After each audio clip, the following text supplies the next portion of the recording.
So we have some pretty big news here. Amari Cooper has been traded to my former favorite team, the Dallas Cowboys. I have not seen exact speculation on what it's for. Oh, Schefter is just now reporting the Cowboys have traded a first-round pick to the Raiders for wide receiver Amari Cooper. So on a couple levels, we have Cooper, who now plays for the Dallas Cowboys. He's entering one of the most dysfunctional offenses in the NFL right now, but he will instantly become the wide receiver one there. I would expect him to average in between 7 to 10 targets for the rest of the year. It's not going to be pretty right at first. I would expect that the first couple weeks, it's actually going to go pretty slow. If you look at the route concepts that the Cowboys are using right now, it's elementary. What they're having Michael Gallup and Allen Hurns and Cole Beasley do is fourth grade football. These guys they're not really running option routes. It's a lot of curls, it's a lot of slants, and Cooper, ostensibly the skill that he really brings that was not currently on the Cowboys roster is down the field ability. Gallup never really profiled that way. He profiled kind of like an heir to the Bryant sort of throne. He's physical. He is able to, create separation in very small spaces, but he's not a route running technician or anything like that. I actually think the bigger fantasy impact here is going to be for the Raiders, at least immediately. This frees up more targets and routes for Jordy Nelson and for Seth Roberts as well. Seth Roberts is really underrated, I feel like. I'm gonna pull up the Raiders page on PFR here to see their target distribution. But Seth Roberts is, he's a pretty good player. He scored 5 touchdowns in 2015 and 2016, only got 65 targets last year and scored once. But I think Seth Roberts becomes an ad, especially for all of you who were yelling at me about Nick Chubb being owned in all of my leagues. Seth Roberts is a really good ad in those sorts of leagues where Nick Chubb was already owned. In fact, I'm probably going to go ahead and go pick him up while I'm on right here. Probably a slight bump for Jared Cook as well, but we've already seen the best that Jared Cook has to offer. I don't know how much better he's going to get than the games that he's already had, but overall, I think this moves Jordy Nelson into... Jordy Nelson is probably like a fringe wide receiver 3 right now, and I would make... Gallup and Hurns, I actually just wrote this morning in my column that Michael Gallup was sort of, he was a thing. He had the deep target this last week, had 5 targets. Allen Hurns had 6. This basically moves them off the board for fantasy starters because the Cowboys, they just don't run enough plays. So if you're holding Gallup or Hurns, those guys are just drops right now. If you had a waiver bid in for Gallup like I did in a 16-team league, you can go ahead and bail on your Michael Gallup shares. I'm also going to turn my lamp off because the light in here is not being too kind to me. As far as Cooper's value, would I trade for him right now? Definitely do not think I would be sending any trade offers out for Amari Cooper right now. His target share will definitely go up. This is actually crazy. Amari Cooper has less targets than Jalen Richard and Jared Cook. Jared Cook is by far the Raiders' leader, but their starting wide receiver, their 13 personnel, or their 11 personnel rather, is going to be Jordy Nelson on the outside, Martavis Bryant opposite him, and Seth Roberts in the slot. Now, I guess Seth Roberts having the slot all to himself is pretty meaningful. I kind of want to see, is Oakland on the main slate on DraftKings this week? Because if they are, Roberts might be kind of interesting. In terms of waiver bids, because we're here on Monday night, definitely would put a waiver bid in on Seth Roberts. Definitely would put a waiver bid in on Martavis Bryant. This team is definitely moved to full tank mode. So Marshawn Lynch is not going to be playing for the next month. So this is just a team that's going to be passing the ball all the time. So I think Roberts and Martavis are definitely adds. I would expect both of them to see, a minimum of 5 targets per game the rest of the way. And Jordy Nelson, by the way, Seth Roberts, $3,400 on DraftKings this week. Martavis Bryant, $3,700 on DraftKings this week. Amari's game logs are really something to behold, you guys. 1 target for 0 catches against Seattle, 1 target for 1 catch against the Chargers, had 11 targets in the Cleveland game and 10 targets in the Denver game, but just absolutely nothing other than that. I wish that Amari Cooper was being traded to a good football team, because the Cowboys just, they really are not that.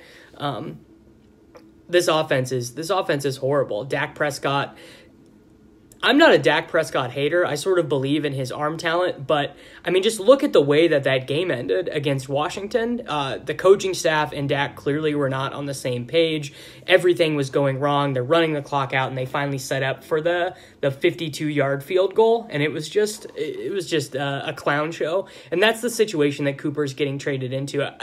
Amari Cooper truthers probably are just glad that he's getting away from Oakland and that nightmare, but he's going from one nightmare to a different nightmare. So it's not exactly as if he's waking up in a brand new environment. So Cooper definitely went from being someone you couldn't ever start to, I don't know when he will be active and everything, but I think he's probably startable now, especially because over the last 2 weeks they've shown less usage to Ezekiel Elliott in the passing game and more usage to the outside guys. And I would think that having him on the outside is, it's better than having Allen Hurns and Michael Gallup.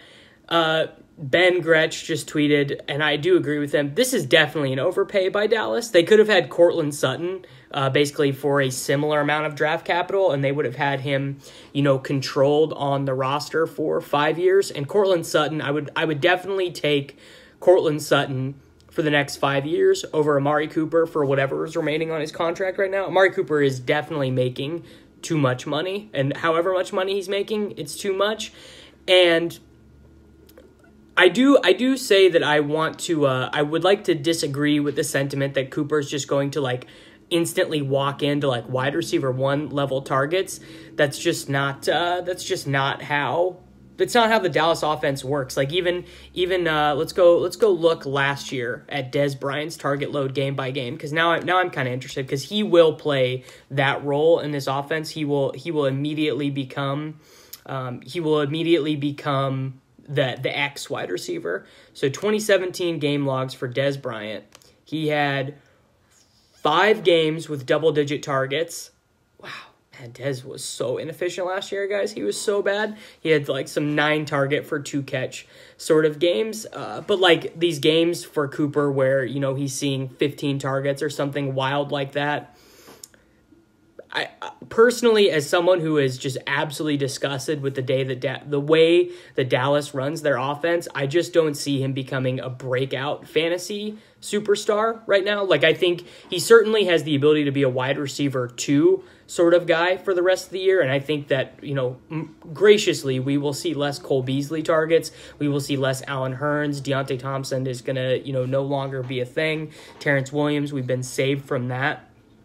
The target share I would expect for him for the rest of the year would be close to, kind of 25%, which is good, and it's certainly more of what you paid for him when you drafted him. I did not draft a ton of Amari Cooper this year, but average Amari, yeah, someone in the chat just said 9 targets for 2 catches. Sounds a lot like average Amari. I mean, the issue is this is not a coaching staff that is going to, scheme him open, right? This is not Matt Nagy. This is not Andy Reid. He's not walking into a great playbook. He's not walking into, an awesome coaching staff or anything like that. And it is very Dallas to trade a first-round pick for what someone in the chat just said that he is owed $14.9 million next year. I mean, personally, as someone, I'm not really a Dallas fan anymore, right? Because I've jumped ship to the Mahomes trip. But, in the back of my mind, I do kind of want Dallas to be good. And if I would have much rather traded this first-round pick for Patrick Peterson, and I kind of wonder even if the coaching staff knew that Patrick Peterson was going to be available, because he's just a player that really helps with winning, just so much more so than Cooper would. I see the ceiling with Cooper, but I also was not someone that mega loved Cooper as a prospect. So big fantasy takeaways here.